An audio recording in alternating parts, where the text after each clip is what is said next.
So this infamous legal advice with regard to exit packages and non-disclosure agreements that you've received has been made public today. What does it say, that advice?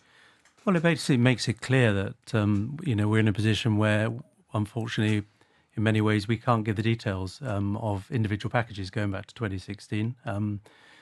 Largely for a number of reasons. We got legal advice in October which made the same point, but I asked for renewed legal advice from an external advisor and they came back and said, you absolutely can't. Many of these people left under settlement agreements, so they left RTÉ for a number of reasons, and it went through a legal process, or in some cases through mediation. And, there's a basic confidentiality for every employee at whatever level.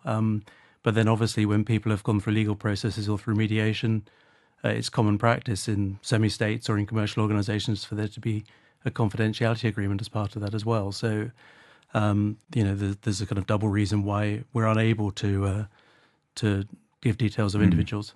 So how many people does this apply to, going back to 2016? Well, we looked at all the previous members of the executive who'd left under details, and also the 2 people who've left since I've been there. How many is that? I think it's 8 altogether. Okay, so 8 people since 2016. 8 or 9. Are you now then in the business of contacting those people and asking them to waive their legal rights? Yes, so we've written to them in the last couple of days to ask them if they'd be prepared to waive their confidentiality rights.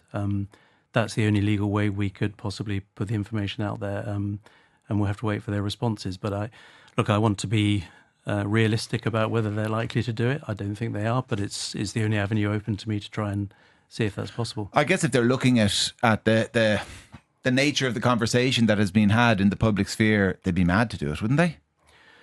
From their own personal point of view. I think people left under different circumstances, but will they want to put themselves into that kind of spotlight and the kind of attention people have had? I don't know. But also, I think they probably will think there's a point of principle. The organisation agreed confidentiality as part of the legal settlement in many cases. So therefore, they may question why they want to do it. But, I've written to see if they are prepared to do it. Can I ask them about one of those individuals who has been in the news and subject to a lot of that public discussion I mentioned in the public sphere, Rory Coveney.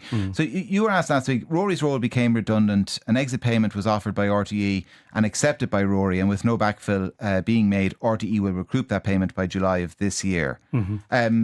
So, a lot of people would have interpreted that as meaning that the exit package was effectively in and around a year's salary for him, which is €200,000, give or take. I think people have interpreted that. As the legal advisor say, I can't give details, but I wanted to be as clear as I possibly could within the legal guidelines. So yes, that's what I said, yeah. You had been asked, I think it was by Fionn Sheehan, about this previously, and you said when he asked you whether a deal was made, no, he didn't get a payment going out the door, but he is entitled, as other people are, to, statutory level kind of payments when they leave an organisation. Now, he got far above statutory level, didn't he? Yeah, look, I've been asked this a few times. I think I was using statutory in a more colloquial way than look, this was day one in my job and it was a doorstep with 40 odd journalists. What I meant, and probably maybe I would definitely use different language now, was I'd had legal advice about legally what he was entitled to, and the minimum that he would be entitled to, particularly if he went to the WRC. So really, what I was saying, he got kind of legally the minimum that he would be entitled to, given the length of service he'd done. What was the nature of that advice? Why was he that? So if his statutory entitlements. Minimum statutory entitlements, and most redundancy schemes, with all due, they do include top-ups, but the absolute minimum would be about €20,000.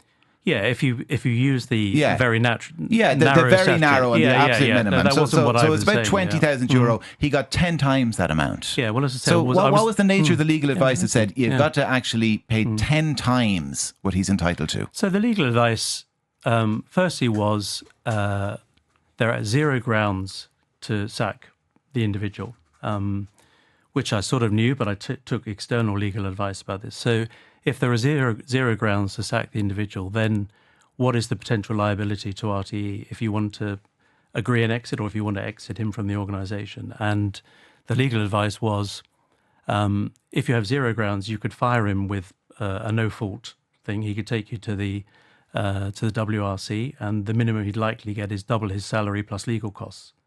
So if you can reach an agreement that is significantly below that, then the strong advice was try and reach an agreement. And I should say about Rory, and I think it's very, I can understand why there's been a focus on him, but, it's unfair in a way as well, because he worked at RTÉ for 16 years under various Director-General.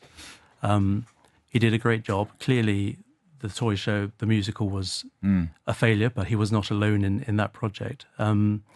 So I was trying to be fair to him as well, and also fair to his reputation, to a man who needs to go out and find another job. I know, but I accept you've been asked this a few times, and the focus has been on that use of the word statutory. Is the previous sentence not the more egregious one, where you say, no, he didn't get a payment going out the door? He did. Yeah, look, what I was trying to look, I had the very clear legal advice at the time, which I've had now, which is you can't give details about individuals exiting. I was trying to. But then the answer to the question is, I can't give details about people exiting. Well, I did say that later in the answer, but Kieran. No, he didn't get a payment going out the door. There's no way to interpret that other than it being 100% wrong. No, well, I don't think that's right. If you look at the full doorstep, I was clear that he did get some sort of level of payment, but that I was also constrained by the legal constraints. But then you conveniently slip the word statutory in when you add that qualification, which implies that it's an awful lot less. No, I wasn't conveniently slipping in it. Look, don't forget, this was day one in my job here, but I didn't conveniently slip in the word statutory. What I was, as I said to you earlier on, what I was trying to explain was it was the legal minimum that RTÉ could pay someone.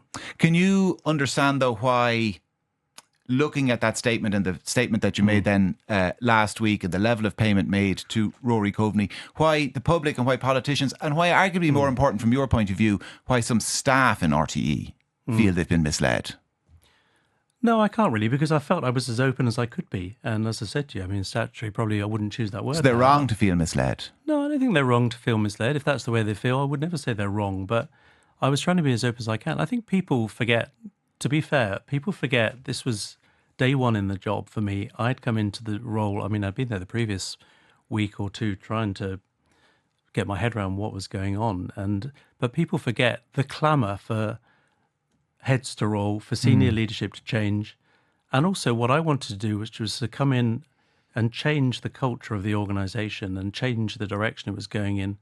And also to address some of the issues that were cropping up on a daily basis. And I felt that I needed to change the senior leadership team to do that. And it was a process. We were dealing with several people at the same time.